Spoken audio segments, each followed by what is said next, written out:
Et bonjour pour une nouvelle vidéo. Là c'est la suite du problème de ventilation on sur la Dietrich MC35E. Aujourd'hui je suis revenu après mon diagnostic que j'ai fait, ça fait la semaine dernière, c'était vendredi, oui, ça me semble.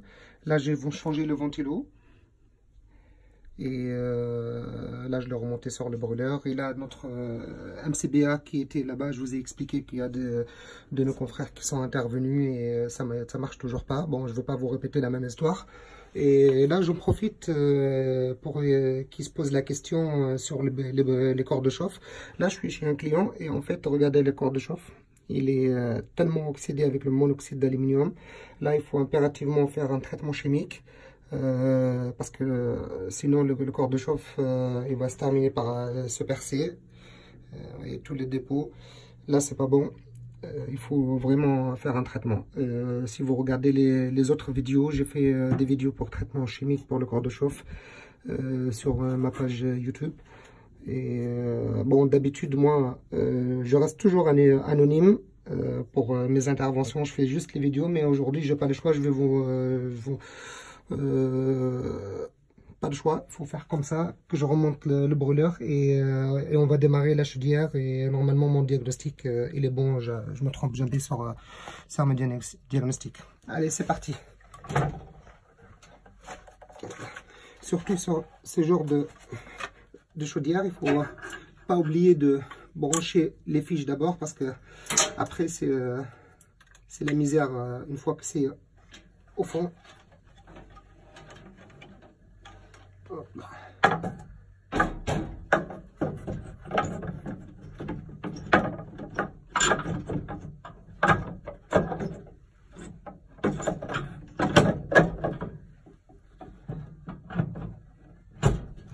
Et des fois j'oublie de ne pas mettre les fiches d'alimentation pour le ventilo et c'est la galère pour avoir la fiche derrière.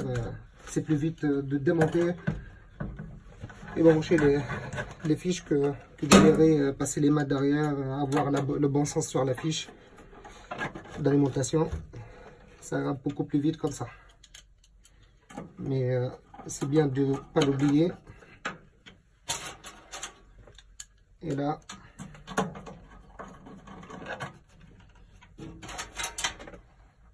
il y en a des boulons sur ce corps de chauffe.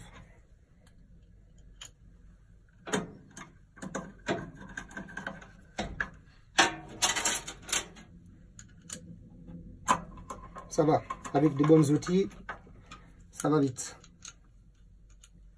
Quand je dis de bons outils, c'est du Facom, hein, c'est pas de la camelote. En plus, il n'y a pas trop l'espace au niveau du toit. Je suis vraiment dans une buanderie au-dessous de la toiture. Voilà, on est bon. Là, on branche les fiches de contrôle pour le ventilo. Et là, hop, ça et l'électrode. Il ne faut pas oublier le cache, sinon après ça va faire masse. Hop, là, on est bon. Surtout pas oublier micro-gaz.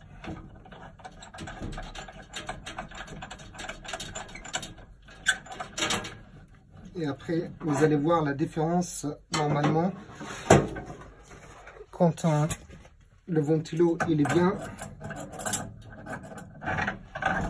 il se comporte pas pareil. Hop, là, c'est pour l'aspiration.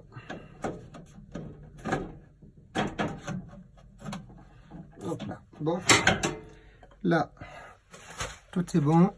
Et on va faire notre démarrage. Là, la chaudière, elle est éteinte. Et là, quand je vais démarrer, vous allez voir le ventilo. Hop, et c'est arrêté net. C'était pas le cas quand je suis venu la semaine dernière. Il tourne en petite vitesse. Et là,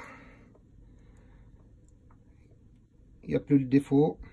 Bon, il apparaît pas tout le temps, c'est vraiment après 5 tentatives d'allumage, il va mettre le défaut. Mais déjà, voilà, on est en demande. Et là, le ventilo, il va démarrer. Hop. Ouais. Vous voyez, j'ai oublié d'ouvrir le gaz. Et là, j'ouvre le gaz.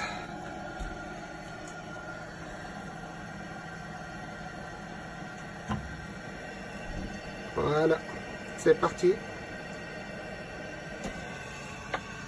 Voilà, dès le premier coup, il n'y a pas besoin de bloquer le ventilo ou quoi que ce soit. Et là, la température de la chaudière. Hop là. On est à 24. Là, ce qu'on va faire, on va la démarrer en plein régime direct. Voilà.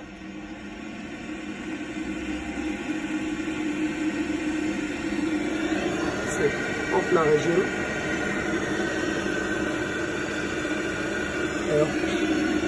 Et là, on va retourner. Là, c'est le plein régime. Là, c'est le petit régime. Hop. Vous entendez le ventilo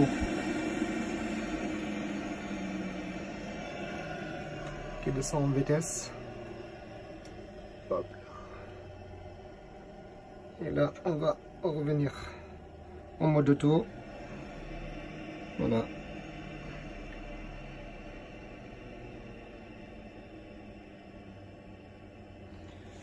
Hop là.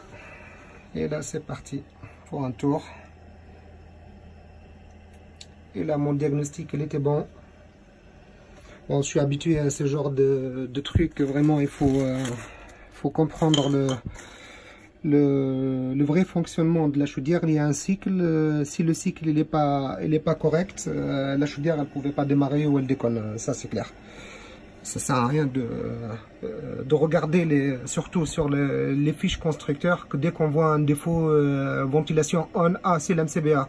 Non, non, il faut voir le diagnostic du constructeur, mais il faut faire son propre diagnostic et voir le cycle de démarrage de la chaudière.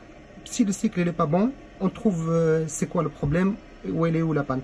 Des fois, ça te met défaut ventilation off aussi, il faut changer, voir les câblages, voir ci, voir ça, que le câblage, c'est pas tous les jours qui déconne, ni la carte électronique de commande ou de puissance qui va déconner le jour au lendemain. Il y a des autres symptômes. Là, ça a été changé l'MCBA, mais bon, qui est venu faire le diagnostic, apparemment, il n'a pas su comprendre le fonctionnement de la chaudière et c'est pour ça il s'est planté. Parce que les pièces ne sont pas données sur ce modèle, ni sur la marque d'Autriche. Quand on fait un diagnostic, il faut faire correctement et avoir le bon fonctionnement de la chaudière. Si on sait le cycle de démarrage, on trouve la panne. Si on ne comprend pas le cycle de démarrage ou les étapes d'une marque à l'autre, ça change. Et il faut bien avoir du bagage sur soi. Je ne me fais pas des compliments, mais c'est la vérité. C'est un bon tech qui fait son propre diagnostic. Il ne va pas chez le catalogue constructeur. Ce code-là, il faut changer ci, il faut changer ça. Non. Des fois, c'est pas à 80% le diagnostic ou les codes défauts, c'est pas lié forcément à la bonne pièce. Et voilà pour cette vidéo. Je vous souhaite une bonne journée et on se voit sur des autres vidéos. Quand il y a des choses spécifiques à montrer, je vous ferai les vidéos.